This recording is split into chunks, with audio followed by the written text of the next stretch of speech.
আসসালামু আলাইকুম। আমরা গত ভিডিওতে অঙ্ক, সংখ্যা, স্বাভাবিক সংখ্যা এবং মৌলিক সংখ্যা সম্পর্কে জেনেছিলাম। আজকে মৌলিক দ্বিজোড়, তারপর হচ্ছে মৌলিক ত্রিজোড় এবং হচ্ছে যৌগিক সংখ্যা সহমৌলিক জোড় বিজোড় সম্পর্কে জানব। আসেন, মৌলিক দ্বিজোড়। মৌলিক দ্বিজোড় হচ্ছে পরস্পর দুইটি মৌলিক সংখ্যা ব্যবধান, অর্থাৎ দুইটি মৌলিক সংখ্যার মাঝখানে পার্থক্য থাকবে, ব্যবধান হবে কত, 2 হলে তাকে মৌলিক দ্বিজোড় বলা হয়।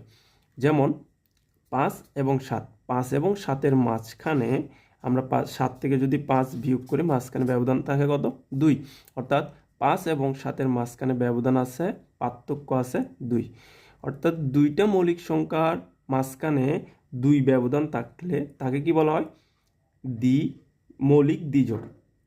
আর 1 থেকে 100 পর্যন্ত 8টি মৌলিক দ্বিজোড় রয়েছে। 1 থেকে 100 পর্যন্ত 8টি মৌলিক দ্বিজোড় রয়েছে। এবং এবার আসেন মৌলিক ত্রিজোড়। মৌলিক ত্রিজোড় হচ্ছে পরস্পর 3টি মৌলিক সংখ্যার অন্তর 2 হলে, পরস্পর একটার পর সিরিয়াল ধরে, যেমন হচ্ছে 3 আর 5-এর মাঝখানে হচ্ছে ব্যবধান হচ্ছে 2, 5 এবং 7-এর মাঝখানে ব্যবধান হচ্ছে কত, 2। এটার পরস্পর 3টে সংখ্যারই ব্যবধান আছে 2, যার কারণে এগুলোকে বলা হয় মৌলিক ত্রিজোড়। মানে পরস্পর 3টি মৌলিক সংখ্যার অন্তর বা পার্থক্য যদি 2 হয়, তাহলে সেগুলোকে কি বলা হয়, মৌলিক ত্রিজোড়। এবার আসেন যৌগিক সংখ্যা।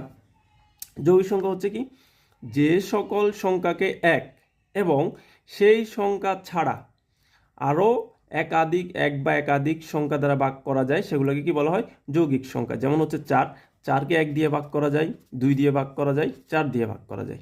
এবার হচ্ছে 6কে 1, 2, 3 এবং হচ্ছে 6 এগুলো দিয়ে ভাগ করা যায়। অর্থাৎ যে সংখ্যাকে 1 বা একাধিক সংখ্যা দিয়ে ভাগ করা যায়, সেগুলোকে কি বলা হয়, যৌগিক সংখ্যা। এবার আসেন সহমৌলিক সংখ্যা। সহমৌলিক সংখ্যা কি, দুটি স্বাভাবিক সংখ্যার গসাগু। দুইটি স্বাভাবিক সংখ্যার গসাগু কত হলে, 1 বাদ 1 হলে পরস্পরকে সহমৌলিক সংখ্যা বলা হয়। যেমন হচ্ছে 8 এবং আমরা 15। 8 এবং 15 যদি আমরা গসাগু করি, সেখানে দেখতে পাবো এদের মধ্যে শুধু কমনটা আছে মাত্র কত, 1। আমরা 8-এর গসাগু করি।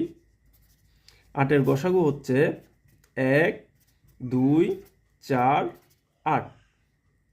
আর 15 যদি করি, 15 হচ্ছে 1,